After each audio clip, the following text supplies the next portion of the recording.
Hey everyone. So today I thought I'll just take a quick moment to talk about connotations, which is the feeling a word evokes in you when you read it, right? It might have, um, a same or similar meaning, but it could have a positive connotation, a negative connotation, or a neutral connotation, to it.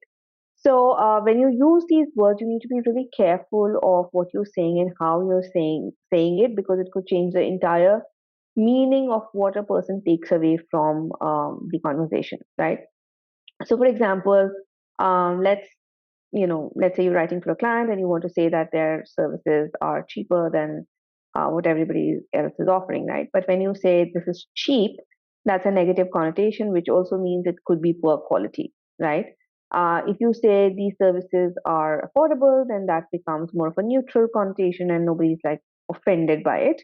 And if you want to really put a positive spin on it, maybe you could, use like a word like inexpensive, right?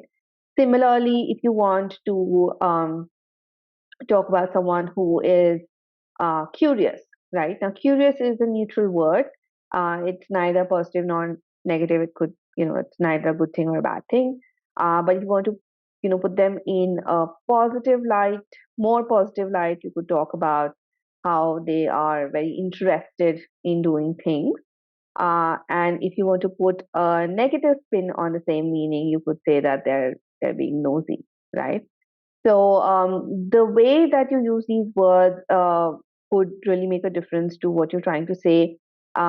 I read somewhere recently on one of these charts itself that somebody had used the word spawn. Now, spawn means proliferating, proliferation of something, but um, it does have it's a very derogatory word to use in conversations or in writing.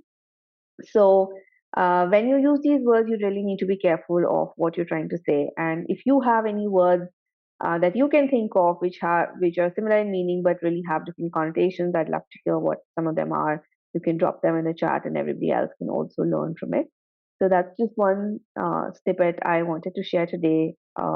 Be careful of connotations because you might be saying something else, but the feeling that that evokes in somebody, the reader, actually could change your entire meaning. Yeah. Thank you so much, and I'll probably post a video soon.